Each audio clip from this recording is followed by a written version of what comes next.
Hey, what's up, everybody? It's your girl, Aida Rodriguez, and welcome to another episode of the Jokes Only Zone.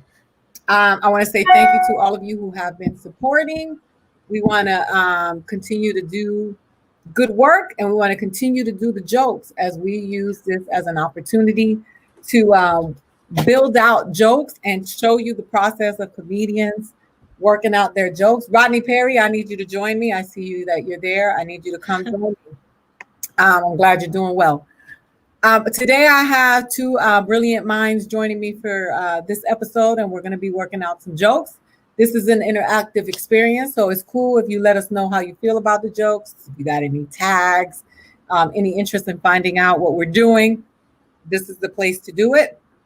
And what we won't be doing is talking about politics, social issues, or anything of that sort, unless it is in the form of a joke.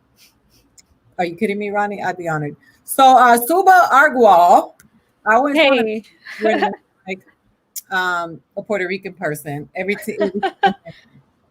is joining me, and Subah and I know each other from the comedy scene from New York, and she's actually one of the funniest people that I know in comedy that I really like and enjoy. With her own brand of humor and goes at it her own way. Oh, thank you, Aida. That means a lot.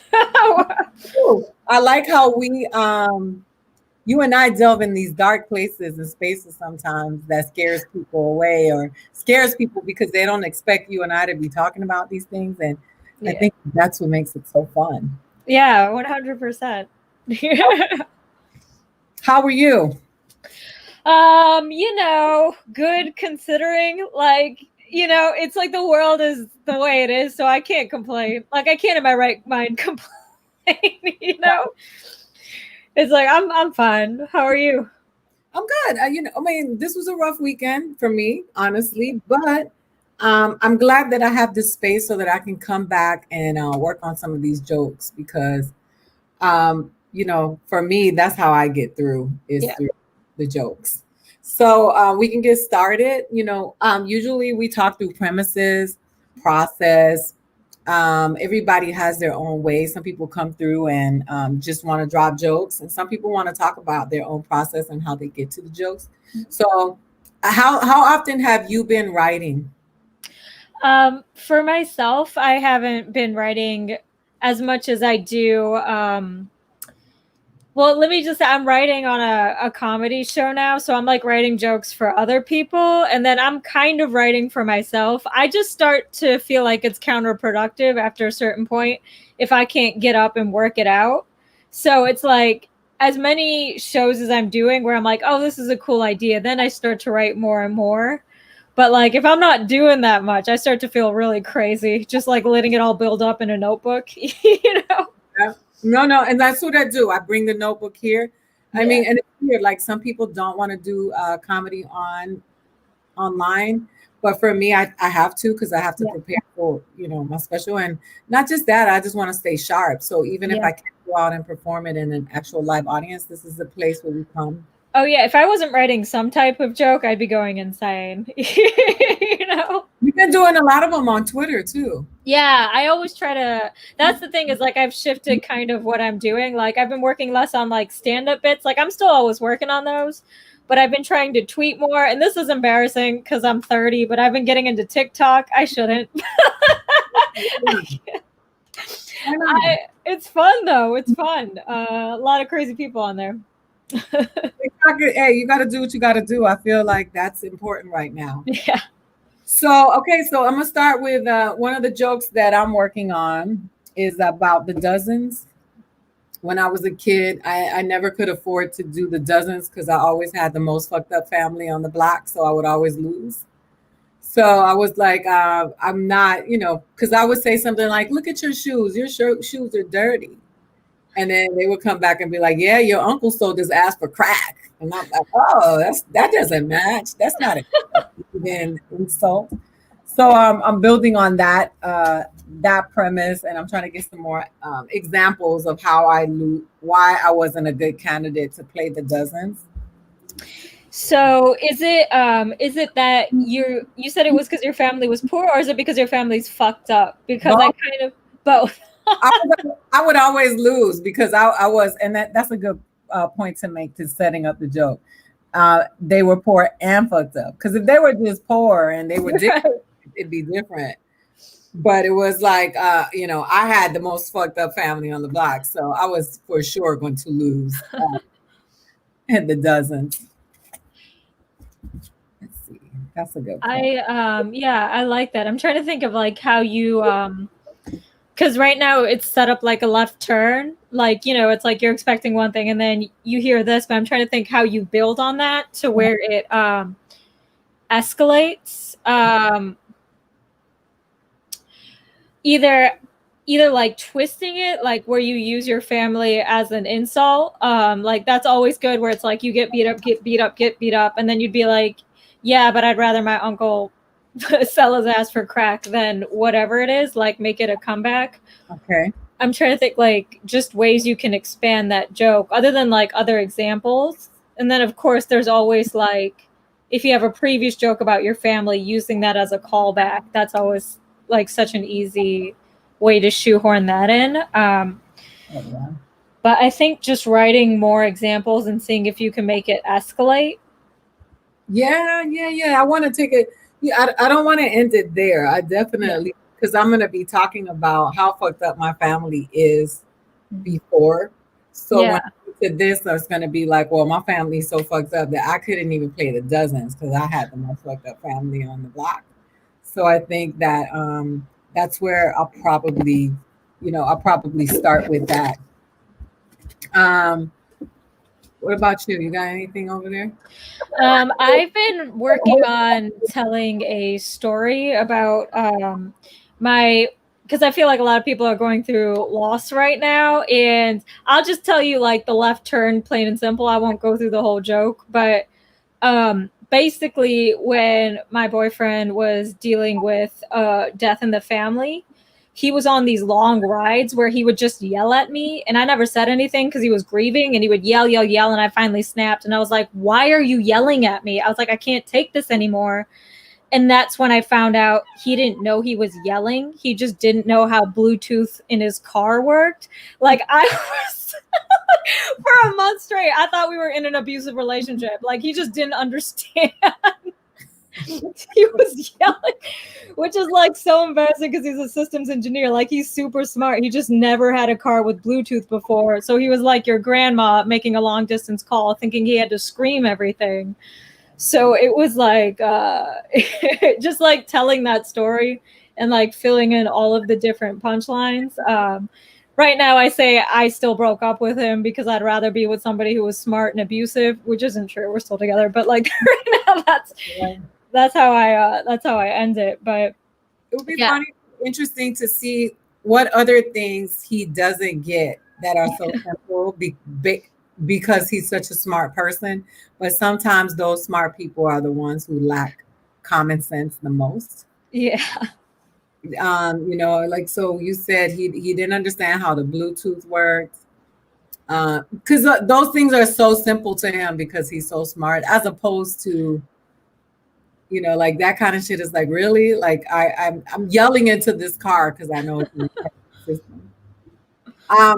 So right now joining us on the show is another comedian who also is someone who I love dearly, one of the smartest people I know as well, and actually recommends books for me to read when I'm super stressed out online. Ramon! Hey. Hi. Who's late because he had to get some weed. I did. Super got I through. This planned it. Planned it well. I got back right in time. I know. I gave you ladies space to maximize your femininity without a man coming in first, and then now I'm here to continue giving you space. Yeah. Also, the Chris Gliff just gave. He said the illusion of competence is what you're dealing with your boyfriend, based on what he knows.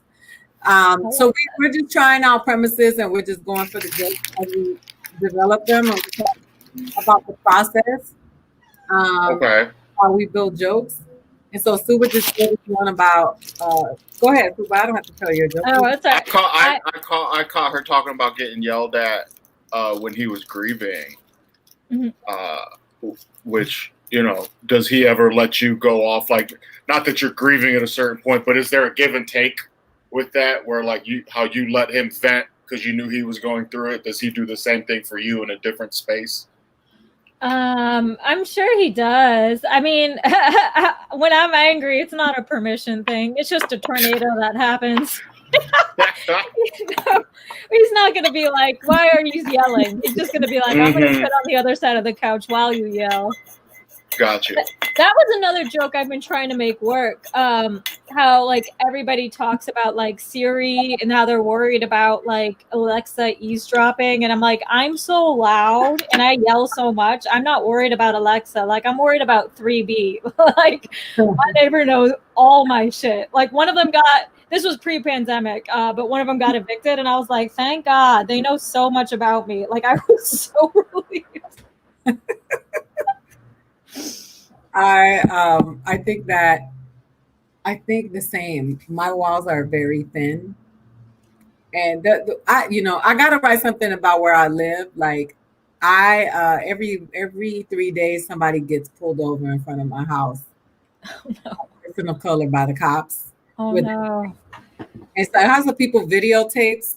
They videotape them. I have a whole series I could sell. Like I got about 13 episodes because every fucking 3 days they are arresting somebody. I want to know who you're gonna sell it to. That got rid of cops, so I'm sure that they have another. And it's really interesting. They had this young girl, Latin girl, on the floor, sprawled out, guns drawn on her. She was on the floor, about 17, 18 years old. They go through her car, all these people helicopter, and then after they finish going through her car, they say, all right, you can go. And I was like, I'm traumatized from it. I wasn't on the floor. I was looking at it from the window. That's so crazy. Just like all right, you can go. That's like, where do you go after that? You can't just go home. You know what I mean? Like, I feel like Ramon's trying to say something, but we can't hear him. This is the worst. Okay, Ramon, we didn't hear you. Oh, I said, and that's the type of situation where the cops are like, well, we didn't do anything wrong. We let them go. What are you complaining? What are you complaining about? Right. There needs to be like a search and seizure support group. Like, I don't know. It's also a survival group, right? Yeah. Also people who survive because. Yeah, I mean, they have like all of the other survival groups. Like you get to, how they have like I survived. They should have that just for people of color and cops, where it's like it's always some white lady talking about a serial killer, but it's never this situation, Yeah. Calling to yell at you right now. I'm working on this other joke about mom being on. She's been an addict for many years, and she's addicted to pills, and so my two kids who are half Black American and then half Black Puerto Rican and Dominican had a grandmother that was on pills their whole life, and my brother just had a white baby, and a baby from a white girl, and my mom got clean for the white baby. So she's that's how it registered for me. I'm like, you got clean for the white baby? You a racist. That's hilarious. Oh my God. I would love to see like just going down that path of like how like the different gifts that she's gonna get the white baby versus. Yeah, she gave my kids some DVDs from the barbershop. She bought the white baby a power suit, like a little. She bought the white baby a Best Cuts franchise. A power. And I'm like, all this, they gonna get this baby's gonna get a real Christmas gift. No, that baby's gonna get legit traumatized when your mom backslides back to pills. She's gonna be like, "Why's Grandma got so much energy?" The baby is going when she relapses. She's like, "Why Grandma keep telling me the same thing over and over?" I feel like if it's a white baby, it will be very familiar with pills and pharmaceuticals. You know what I mean? Yeah, that's a very white mom addiction. Right? That's funny. Maybe that's why she's so excited about the white baby. Like it'll finally understand her, you know? Or maybe she's trying to befriend the baby so when the baby gets prescribed pills, she can take them. Like this baby's gonna have the best Xanax. That is funny. My baby will understand. I like that one. I like where this is going because that one was, they get mad at me. They're like, "Why you always gotta tell everything?" I said, "Why y'all gotta always do everything?" And because that's the type of thing that speaks to like a pain that you felt like, damn, you didn't clean up for me, you didn't clean up for my babies, but you'll clean up for my brother and his baby. It's a whole, like, there's so many personal layers that you have to get past to even attempt to make that fun for yourself. Yeah. And I hate, my mom did the exact same. She always says that to me. She's like, even when I was doing comedy and talking about boys and sex and stuff, she's like, everybody does it. Why do you have to say it? I'm like, I'm saying it because everybody's out here doing it. I run into that. Like, my family comes to my shows that I put on around in Ohio a lot. And like when they bring their friends are constantly leaning over like, is that true? Is that true? Is that true? And my sister's like, yeah. So, okay, so let's see. What you got, Ramon? You got any new jokes? I've been trying to toy with like connecting some like older stuff because like my grandmother, my abuela, she was Puerto Rican, so she's American, but she didn't speak any English, and she lived in Puerto Rico. She had 17 kids total, so she had a batch of kids in Puerto Rico, and then the steel mill in the city I live in, Lorraine, went and recruited a bunch of Puerto Ricans and people from other countries to like work. So the city got a lot of immigrants. Mm-hmm. And then they moved to Lorraine, had a bunch more kids, moved back to Puerto Rico, had more kids, moved back to Lorraine, had the last of them. And she didn't speak any English, so like a lot of the communication we did was through food. So like I knew she loved me and everyone loved everybody because like that's where you'd go a couple times a week and eat or have coffee. As soon as you walk in, she's pouring a big ass plate of rice for you. And if you're like, oh, I don't want any, she looks at you like mad. And I never knew why when I was younger, but like now I know it's because it's like, oh, you don't want this love that I'm trying to give to you. And so that's one facet of it. And then when I lived in LA, I was homesick. So my mom taught me how to make rice, which she kind of learned from my grandma. Like my grandma didn't teach anyone how to make the rice that she made because that way she would maintain her value.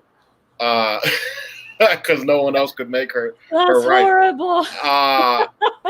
And so my mom kind of picked it up from just like watching her make it.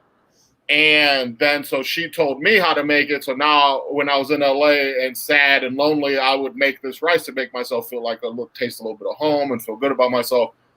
And then now I have to boycott Goya.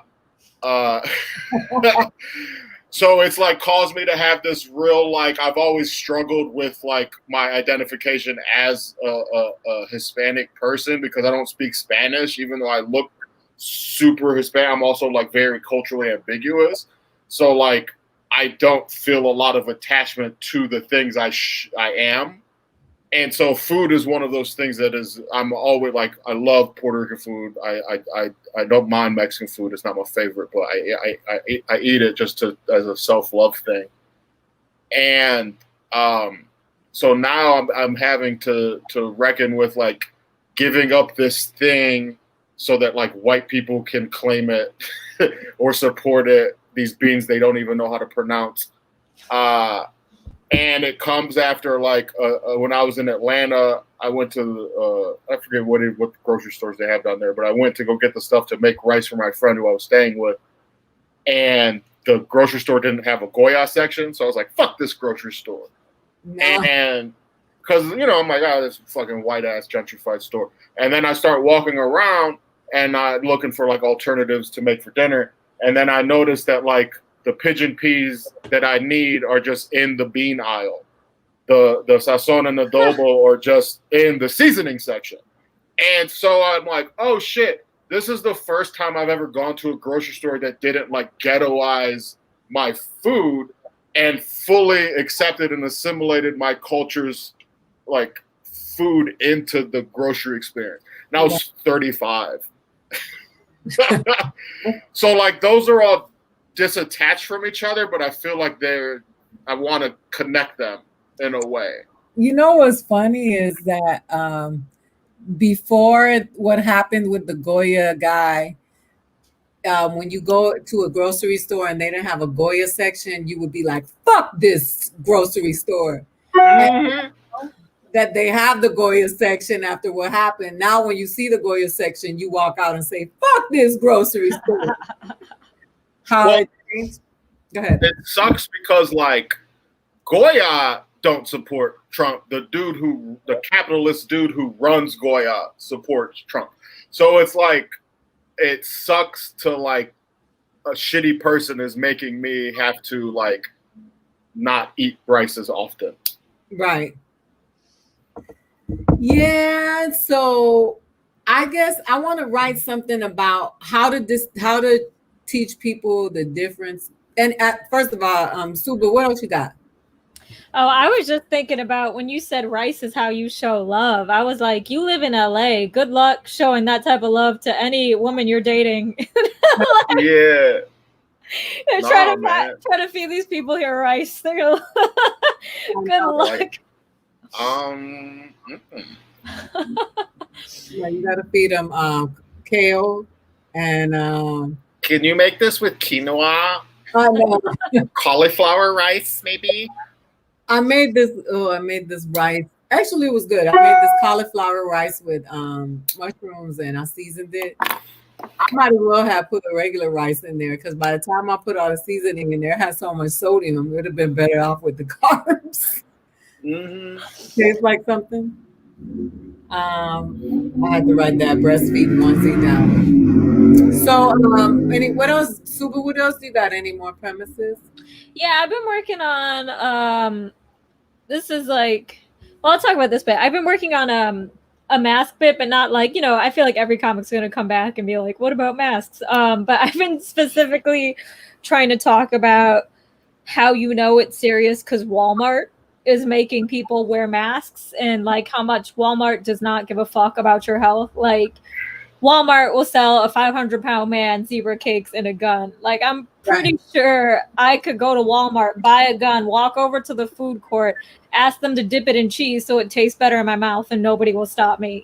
Like I've been trying to like layer on the Walmart hate and then just talk about I've been talking about Facebook and like conspiracy theorists in general, just how insane they are.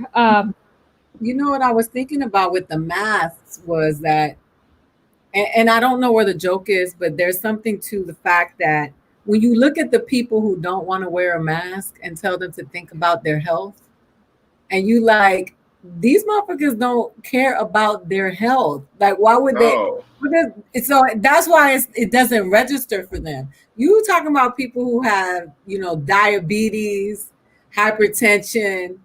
They haven't had, they don't look like they, you look at them and they're not healthy. And you're like, think about your health. And they're like, no, I don't. I'm going to get. They're like, you can't make me. A mask, what is the mask going to do? Of course they can't breathe. These are the people who have sleep apnea and have to wear these. That's funny. The sleep apnea is really funny. Yeah, so you have to write it down. I mean, I don't want that. I think there's something to that for your Walmart. Yeah, I like that. Thank you. There's also the fact that Walmart is they're so diligent about like you gotta wear masks when you come in. We see all these videos of people going crazy. but they don't do anything like that for guns, like you said. You can just stroll in and out. Maybe if they made a little gun as a mask. I mean, I would do something like, I would respect Walmart more if they handed black people a bulletproof vest when they walked in. Yeah, right. I would respect your mask policy. Mm-hmm. Because didn't John Crawford got killed at Walmart, right? He got Yeah. But he picked up like one of those BB guns, those air pellet guns, and just was walking with it, and someone called the cops and they just rolled in. Yeah, so I would say I would respect you. I would respect Walmart's policy more if they had if you're gonna protect people in the store, you got to protect everybody, right? So I'm trying to think of so much to say about. Remember Walmart a few years ago on New Year's Day? All the fucked up shit always happens in Walmart. And they focus on a mass. They had a massacre in a Walmart. Trampling. Trampling in a Walmart. But isn't the guy who killed the people in San Antonio, wasn't that a Walmart?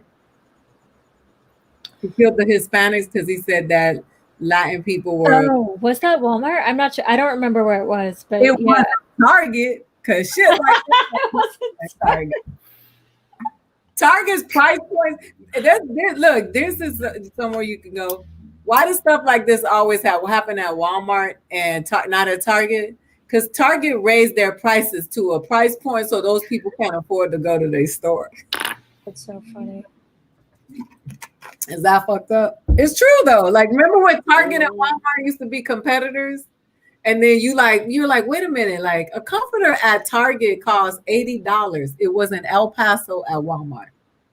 So I know you can go dark. That's why I said it, like, unless they're willing to protect all of the consumers that walk in the store, then they gotta have a whole section. But Target, that stuff like that don't happen at Target because Target is too expensive for them people. You got to get a bulletproof vest. You got to give all those girls in the country walking in like booty shorts, HPV shots. You got to do so much to protect them. Because Walmart. Will they keep giving a fuck about you after you don't have to wear a mask anymore? Yeah. Or will it go back to being like, yeah, you can just crawl in here with no shoes, half a sweatpant, like, That's the well, I mean, they have to make you wear a mask because if not, you're gonna kill all their greeters. Yeah. Right. So you can always say something about the greeters are always 80 and older. Yeah. So, but I would definitely list like all the things that have happened in a Walmart. Yeah. No, thank you. They don't happen anywhere else. I've never heard of anything. I mean, Target got set on fire in Milwaukee, but that was an uprising, right? Yeah. And but that was a Target. I would say something about like the Target got set on fire, but it wasn't from the people inside of the Target. Yeah. They were outside. Ramon, what else you got? I'm also I have this weird dissonance happening, like as all the pandemic stuff happened and like people are worried about the economy and like the post office is closing and all this shit, like the city where I live, like the economy died and collapsed my whole life because it used to be like shipyards, steel yards, and auto industry, and those all died, and then like the steel mill stole everyone's pension, and like the city really like kind of bottomed. Our post office, our main historic post office downtown, closed and turned into a cash for gold in the early 2000s. And then the post office moved into an old Boost Mobile storefront, and the Boost Mobile moved into a bigger storefront next door.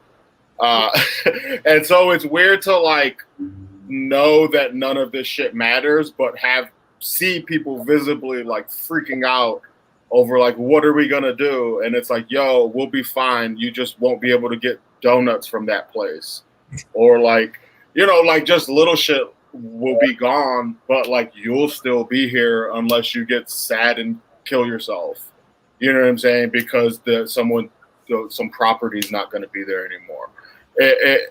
It's all because of experiences that I just kind of normalized growing up, and like being able to look back at it now, having gone through like therapy and like traveled the world and like have the perspective of not here, but like what here gave me, is very weird. But I think it's so funny that our post office is a cash for gold, for almost 20 years. I don't know that means it's not a problem. I think that means shit's been fucked up from the jump. So like that's what I mean. It's like when Biden was like, Trump's the first racist president. It's like, do you not know? Do you not understand the history of the country, or do you not consider the people who had racism enacted against them people? Because either of those could be true. But like even some of the books I recommended, Aida, the African American and Latino history of the United States, talks about how like a lot of this shit is cyclical, and like when America declared its liberty, Mexico did too and abolished slavery, and Haiti did too and abolished slavery, and America was like, and spaced itself from them. Instead of being like, oh, we're all seeking the same thing, they're like, so all the beef we have with Mexico ties down to racial capitalism and trying to like it's weird how layered up it is, but I always struggle with like having the knowledge and then trying to like figure out how to like make it funny and ingestible for like an audience to have it. Right. I like what you're saying about like how shit's been like the post office is a cash for gold. I think it is funny how everyone's like, oh, Trump's this anomaly, and it's like, no, like this has been happening the entire fucking time. So I think like just giving examples, like it is hilarious that Boost Mobile moved into a bigger storefront, so the post office, like that's not a good sign. No. That's funny. The Boost Mobile is a cash for gold. Like, yeah, if the post office ever moves into like a Cricket Mobile storefront, like I might move to Canada. Like that's when you know when you're really like. Well, I don't even know the hierarchy of like Boost Mobile and Cricket and all that shit no more. T-Mobile, Boost, and then Cricket, I think. Wow. Good to know where I stand in all of this. Because I have a T-Mobile phone. Same, yeah. Oh, so y'all could just fly international and just use your phone when you get off the plane, huh? But you can't use that bitch in America, though. Nah. But like, if you stand still, sometimes you can. The funny thing is my phone worked better in Korea than it did in America. Damn. In South Korea, it is. I have a phone seat. Like there's a part of my couch where I sit if I want to be on the phone. Like that's what my signal is doing to me. I have a cell phone chair. Oh, you're holding up your shirt. Oh, someone asked what it said, and I can't read it. I can't read it upside down, so I'm just hoping they can read it. I don't think we can rely on government, regardless of what is it? Hold it up. Do it up again. Oh. Regardless of who is in power, to do the work only mass movements do. There's Angela Davis. That is the queen. People say T-Mobile is AG when it's unlocked. So what else? I didn't know we were up to that many Gs. We get 5G, which is the reason coronavirus happened. That was one of the conspiracies. Oh man, there's so many conspiracies around this shit. I want to write a joke around some conspiracy theories, but like there's so much. You know, it's funny how things used to be conspiracy theories, and now you see them come to pass. And I did Kyle Kinane and Dave Stone have a podcast called The Boogie Monster, and they talk about like conspiracy theories and like folklore and shit. And my conspiracy theories were like COINTELPRO and like things that like no one believed, but are all very true, very true. And I just bummed out the whole crowd. It was great. Isn't it fun to do that? Like people don't realize the process that we go through. And I enjoy a good bomb sometimes because it makes me, like it reiterates to me that I'm not just disconnected in my personal life, but also in my work life. Like, hey, sometimes people in my presence just don't get me, and that's okay. Yeah. But it makes me laugh when I'm on stage and the joke doesn't work, and just to see people look bewildered in the audience. I don't know why that makes me laugh so much. Like you'll see me on stage just laughing by myself, and they're looking at me like, "What you laughing at?" And I want to say, "You just don't get me." But it's just funny to me how sometimes I will bomb and I'll just. I've been working on that. Like that's been like a resolution with me in comedy. I mean, it's probably not good that this is my goal, but like I want to enjoy bombing more. Yeah. Like this is part of comedy. Like I've seen like some comics really have fun when they're bombing. Like they just start like they lean into it. Like if they didn't like a dark joke, they go darker and they will just ruin the show, but they're having a blast, And I get jealous of that because I start being like, what do you want to talk about? Let me make fun of your You friend. start trying to placate and get them to like you.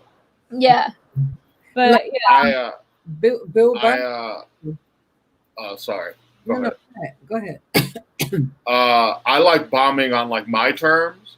So like if I feel them not liking me, I'm like, all right, I'm just gonna do the shit I like. You already don't like me, so now I'm gonna talk about this shit I know you're not gonna like. So because I need to figure out how to make that funny.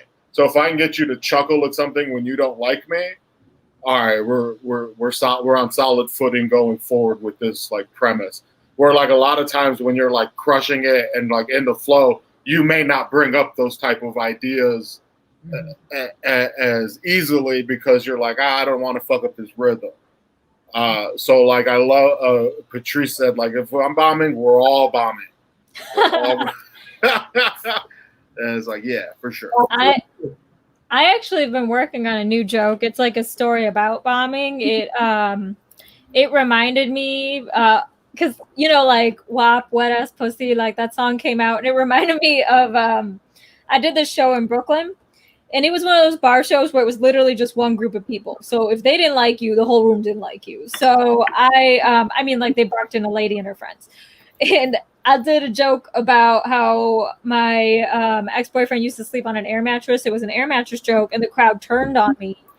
And I was like, and it was shocking because I was like, this is such a non-offensive, easy joke. So I asked one of the women, I was like, why are you angry? Because they were angry. And then she went, I'm not mad. You just don't value your pussy. And I was like, what? I was like, I couldn't get out of that bomb. I just sunk deeper because they were done with me. They're like, look at this bitch sleeping on air mattresses. And then like That's a valid point though. It was value pussy a little more. Funny, but I also thought it was funny. I didn't put this in the joke. The fact that she said I didn't value my pussy, but she was hitting on the male comic before me. I'm like, bitch, you don't value your pussy.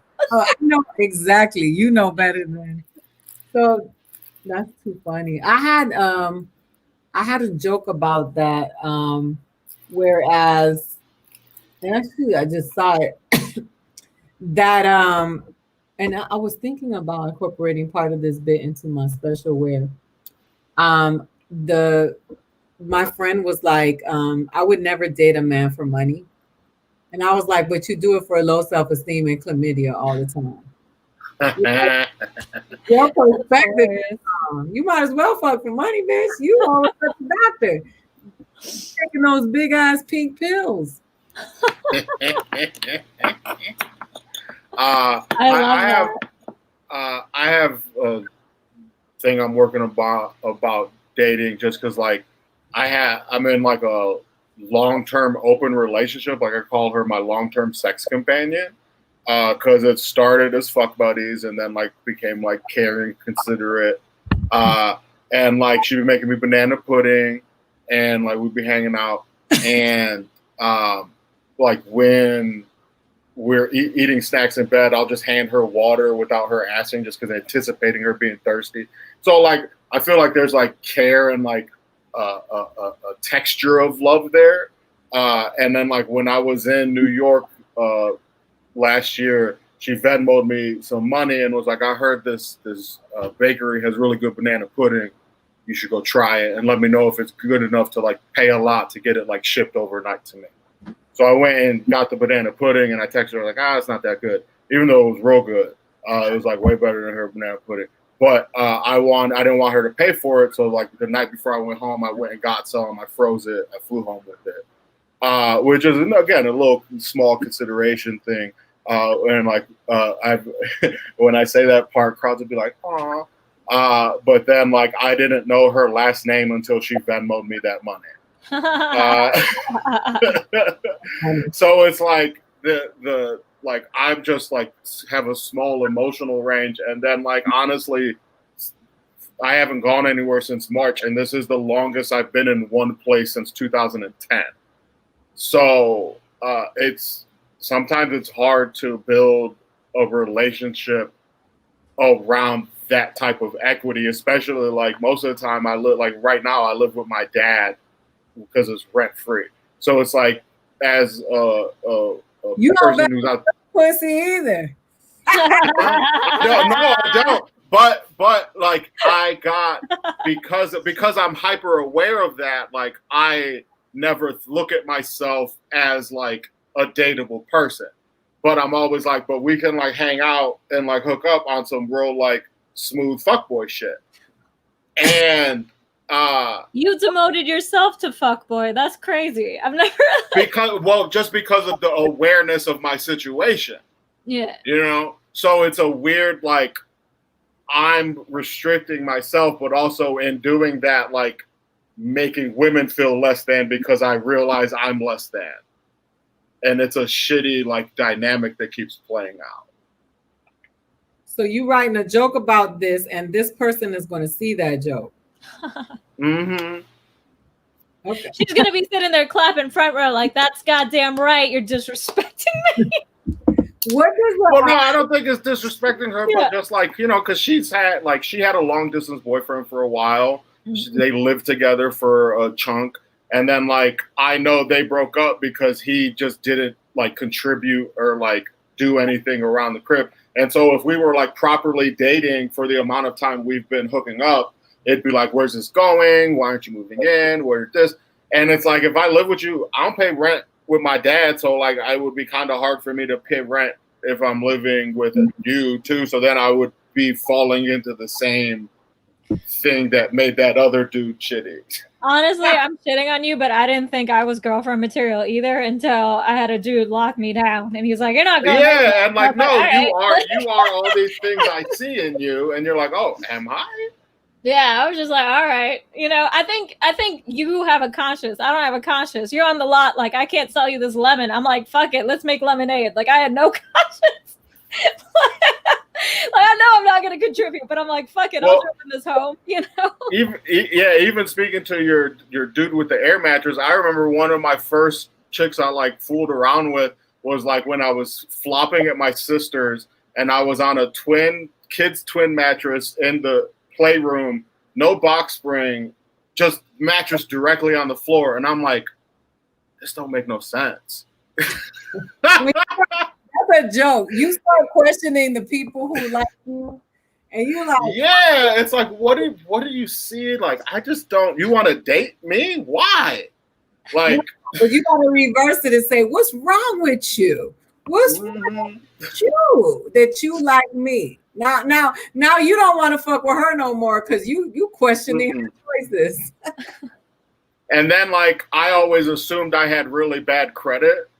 And so I got good at fucking like a dude who has a 450 credit score. Like I'm not gonna bring no equity to the table, but like I'm gonna hold it down. And then I did my taxes and I found out I got like a 715 credit score. I was like, oh shit. It's hypothetical money, but it's I've had like a weird, like I have potential esteem financially. Potential esteem finance. So what I my joke about I ask women in the audience, which I think I'm gonna do this one. Have how many women have had sex with a man and wish that he died so she don't have to count him? That's hilarious. I love that. You know, if you and then but I had this joke about the credit scores. I said if you a man should never ask a woman how many partners she's had unless she can ask you how many credit applications you fucked up in life. Mm. And she should answer the question according to his credit score. If his credit is under 400, she should be able to yell out whatever number she wants, like 76 without a condom, and he just got to take it. Like, he's got to take it to the stomach for all those bad choices he made. But if his credit score is at 800 or above, then your answer is 2. And you'd be like, it was you, the love of my life. That's hilarious. I like that. All right, what else y'all got? I want people to see other people's process in creating their jokes or crafting their jokes rather. So I put out over pandemic, I put out like 2 DIY compilation albums of like older material. Okay. And one of them is called Stick to Comedy. So it's like political type material that I've done over the years. But even those chunks have grown and matured from when I was doing them then to like when they're happening now. So even that process always winds up being weird to like, you didn't really burn the joke if you change the intention with which you're using it or like go deeper with it. Right. Like I have, I'm trying to figure out how to, like when I went to Scotland, people processed me as white. So I wrote this whole chunk about just like the culture shock of that and like what that felt like. And then I tied it to an older bit about how people always ask like where you're from. And because I travel a lot, I'll be like Ohio. And they're like, no, but like where your parents from? And it's like Ohio. And they're like, no, where their parents from? Because it's like we can't be the same thing. And so like now I'm trying to add this layer of like we can't both be American because then we're the same. So there has to be something different. Like where you're trying to devalue me. You're trying to figure out somewhere along the line you ain't from here. And so like my mom's side of the family's Mexican. And I say that like they're from the part of Mexico that's now America, which is a Native American, which how can you be a native of something you existed before? And then my dad's Puerto Rican, which they're American citizens. You're just not allowed to vote because their collective opinions will fuck shit up. And every once in a while we get some paper towels. We can still join the military and serve, which is why we're allowed to be citizens in the first place. And then like I was born on an Air Force base, which is one of the most American places you could be born. Like the only more American place you could be born is at like a Walmart during a mass shooting. Yeah. So like that Walmart chunk, I wrote. I got asked to do that this week at the Cellar last year, and that was one of the topics. I'm not really a topical comedian. Like I talk about like things I go through and experience, but like not in like a did you see the news the other day type of thing. It has to be like work in naturally. And so it took a whole month, but eventually I added that Walmart tag or Walmart joke section, which changes the whole and like way that whole bit hits you and sits with you once that detonates on it. And so now I'm trying to add the layer of like defining what an American is and like how it's always been like racially tied. Like the Naturalization Act of 1790 was like you can become a citizen after 2 years as long as you could validate your whiteness. And it's like I didn't know they had New Balance sneakers back then. But like, and then that's why when America absorbed like California and Mexico, and the treaty said that like the Mexicanos who lived in this area would retain their land and get rights and citizenship. America was like, okay, and then signed it, and they were like, are y'all white though? Sorry, we can't validate y'all, and then just took their land. So that's that's like it's all tied to like racial capitalism and all this other shit. So I'm trying to figure out how to add those snippets into the thing I'm already doing. Does that make sense? Yeah. No, I love when that happens. Yeah. That's a really heady joke too. Mm-hmm. I'm trying to write like also a new political bit just on like the history of the police, but it's hard because it's such like obviously an emotionally charged subject, and there's so much of it to cover that it's like, especially when I'm doing it via Zoom, like it's hard to figure out like which parts are like worth including in the joke out of the entire history, what works, what doesn't work, like what is going to completely turn the audience off, because it's always you know, like when you're working with a dark subject, it's always hard to walk that line. But yeah, I like that, just like having different chunks that you kind of work together, and you're like, okay, now this is working, and now I can say this point, now I can say this point, and then like stepping back, putting it all together, and then figuring out like, can I do a callback? Is this leading somewhere? Is it like a left turn? Like, what does this chunk end up looking like? That's always fun to do. I miss that. What do you have on your joke? What do you have on the joke? On the stuff I'm working on now? Well, I open it with like a very simple, easy statement about how I've been to a couple of the protests, and it's just wild to watch the police deny brutality while brutally beating the fuck out of protesters. Like, I've never denied being a whore with a dick in my mouth. Like, I wait. I'll go home, take a shower, brush the penis out of my teeth. Like, just talking about how bold it is. And then I talk about this joke, I can't tell if it works or not because it is a pun. But like sometimes it works and sometimes the audience is like, what the fuck are you doing? But I talk about how people are like, oh, there's a good cop. And I'm like, okay, but the system itself is fucked up.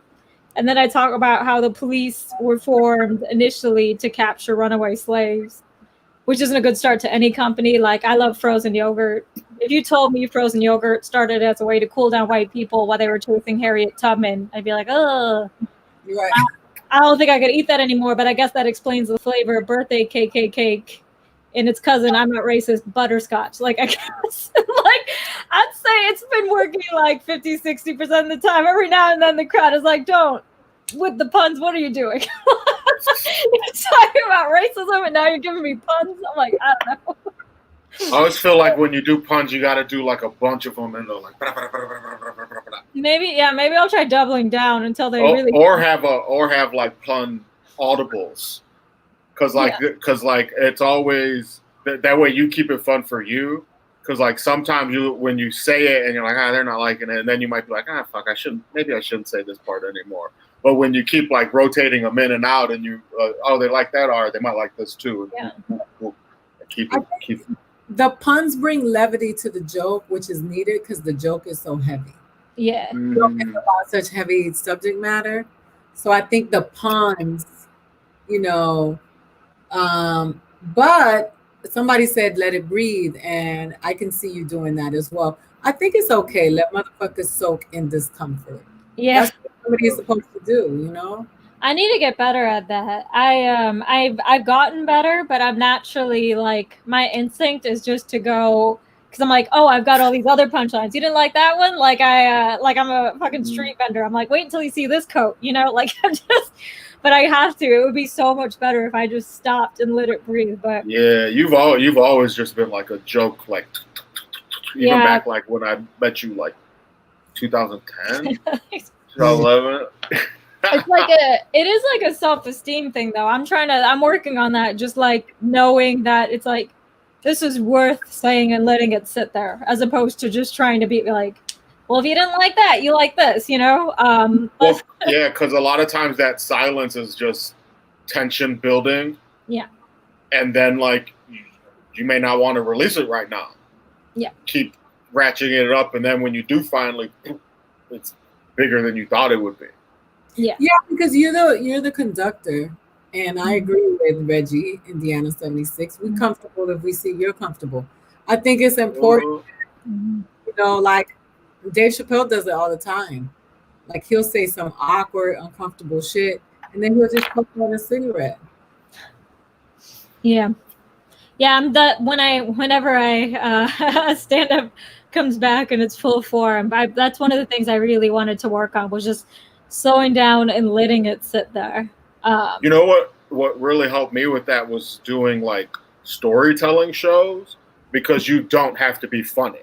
Like a lot of times the people who are told just regular ass motherfuckers, and so you can really just like go through a chunk and just say it how it feels, and because you're funny and it's what you do, you find these spots and these rhythms, and then like when after doing a few of those, I was like, oh shit, like got through things that I didn't feel comfortable talking about in front of like a crowd or like a comedy audience. And then once I had those pillars of like, oh, that got a laugh, then I could like in a club like quickly like get to those. But like getting that space of like not having the pressure to be funny, but it's just gravy because the crowds are used to just sitting there listening to people. Honestly, I just think I needed therapy. Like I've been going back and now I'm doing better. That's good. You know? Yeah. But I've seen you have an uncomfortable time on stage and make it funny though. I've seen you do that. I've seen you go like, like there are people who are really good at that, I mean, shit, when Bill Burr bombed in Philly, was it Philly? Oh, yeah, it was. And he just started fucking cussing everybody out. Funny. Yeah, I mean, everybody is subject to being uncomfortable. It doesn't matter if you're a comic, And sometimes when you have privilege by thinking that because you have status that people already think you're funny, those are the best people to see bomb, like for me, like I like to watch them bomb because it's like you don't disrespect the audience and assume that they're gonna just laugh at your shit because you're famous. Like yeah. And then that's why you see people bomb, like when Cat Williams bombed or Bill Burr or like you see it. Yeah. You love it. I always think I'm gonna lose on stage. So I've gone on stage. That's my opener. I did not come here to win tonight. I love that. It's just because I could tell the audiences when I know that they are there to persecute you until you make them laugh. Yeah. I just have to I gotta one up them and say, I didn't come here for that. Yeah. So what do you think informs that mindset? Like, do you approach business meetings the same way, or like other things that with that same fuck it? It depends, because where it came from was doing shows where you see great comedians bombing, like at the Cellar. I was at the Cellar, and Jeff Ross was like, I'm gonna have to bump you because everybody is taking a hit. And everybody got in their head about how bad that night was, because the audiences are not normally like that at the Cellar. So when I went on stage, because I knew everybody was like struggling, I said, I didn't come to win. Unlike everybody else, I don't give a fuck what y'all think about me. But I'm going to get through these little minutes. And then when I did that, they just started laughing. And and I had this set. But everybody was like, so what informs it sometimes is just, it's about rhythm. And a lot of people don't realize that they're following the same rhythm. So. Yeah, I agree with that. Sometimes, like, you just, like, I think my favorite thing, and this is, like, one of the greatest lessons I ever took was, there's a comedian named Mauro Martin who's, like, super funny. And we were doing this club in Times Square. It was like one of those things where they promised you Dave Chappelle was going to be there. And then, of course, it was us. And, I mean, why did you think you were going to say Dave Chappelle for $15 anyway? But so it was like always an angry, rowdy crowd, and everybody was bombing. And forgive my language, but like Moreau went on stage and he's like, you know what? I'm just gonna call this entire audience a cunt. Like collectively, you are one cunt. And like he just went off on every individual and about how much they sucked. And it like opened the room. Like he was the only one that did well because the audience was like, you're right, we do suck. We shouldn't be behaving this way. And it was like, it's kind of like acknowledging the reality of the situation and being like confident enough in yourself and what you're giving. And it was just like, it was so amazing to watch, you know? Yeah, it's acknowledging the moment and that you're all in this shared space. And then also like just relieving that tension. Like I've been doing an outdoor show at the park by my house, and this comic did his set. And like, I remember very distinctly, like, randomly at some point in the set, he said, I hate women, they're so dumb. And I was like, I'm like, all right, I'm gonna have to talk to you about that, because like if a white dude went up and said, I hate black people, they're so dumb, I'd have to check them. So I'm like, I know you're not a misogynist, but like this sounds like it. So he finished the set, and like I noticed that line, and it wasn't close to when he finished. And all I said when he got off, I grabbed the mic, I was like, I think women are dope. And the crowd laughed so hard, because it stuck with them too. And when I talked to him about it after, he was like, oh no, blah blah. I'm like, you can't hear or see that part of like you built a tension and didn't do anything with it, and you don't need to build that tension because it has nothing to do with what you're talking about. You know what I'm saying? Or if it does have something to do with what you're talking about, it's crossing people's arms when you don't even need to say it. Yeah. You know, but just saying it because you're like, well, fuck it. He said their struggle is not my struggle. I'm like, all struggles the same. Well, so the hour is up, and that's first of all, I want to say thank you to both of you for being here, because we have this is a process, because people don't understand that when a comedian goes on stage and gives you a set, that there's work that goes into it, and not just writing the joke, but talking it out, workshopping the joke, learning what goes in, what should go out. And it can be a very unfunny process en route to a joke, you know. And for me, like I have a joke about death memorials on the back of cars. And that's a very sensitive topic, especially when there are Latin people in the room, because a lot of us culturally honor our dead by putting, you know, rest in peace, such and such in the back of the car. But, you know, my goal is not to make fun of those people. My goal is to make those people laugh. And I don't think people understand what the intentions are when we go in at these jokes. A lot of times it's not just about, you know, the ha part, but sometimes it's about saying something, and sometimes it's just also about being funny, and sometimes you don't want to be heavy. And I'm practicing on those jokes that I can sprinkle in through the heavy ones, because I have like my jokes, you know. So how would you each describe your brand of humor? I would say mine is a mix of, like, I do a mix. Like, I'm not strictly political or observational, and I'm not strictly personal. I try to mix like storytelling in with different things to give crowds a break. But so I think I try to do a little bit of everything, but overall I'd say probably like a little bit dark if I had to describe my sense of humor. Who's Spotify recommended would you come under? You know how they have that artist balloon? Yeah. I'm trying to think. I don't know. Mine goes under Satan.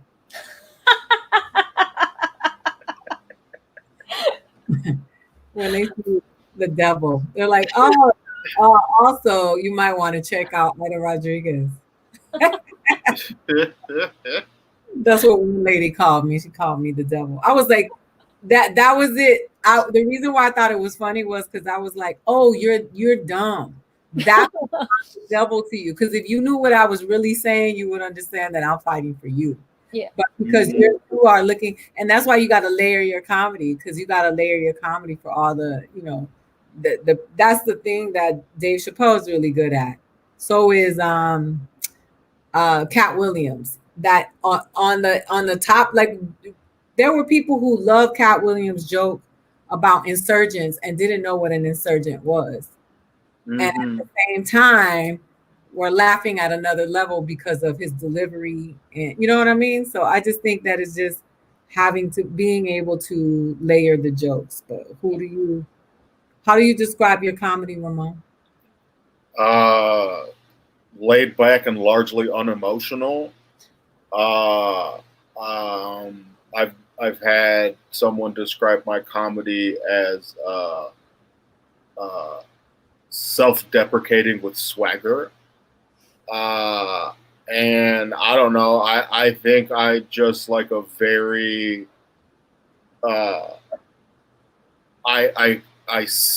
I'm like a calm, like very calm. Mm-hmm. I'm not high energy like at all. Like I submitted my albums to Sirius and it's like low, medium, or high energy. I'm like everything's low. I get told no for so many things. They're like, oh, we just don't think you could. And I don't know, like if you like weed and like history and like culture, you might like my comedy. So there someone commented on one of my Comedy Central clips from my special. They put Mom, can we go see Hannibal? And then it said, Mom, we have Hannibal at home. And then it said at home, and it was just me.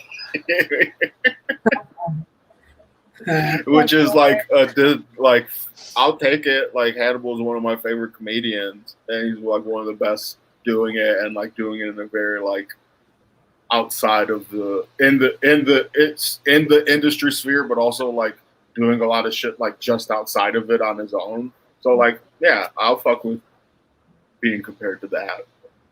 Same. All right, tell everybody where they can find you.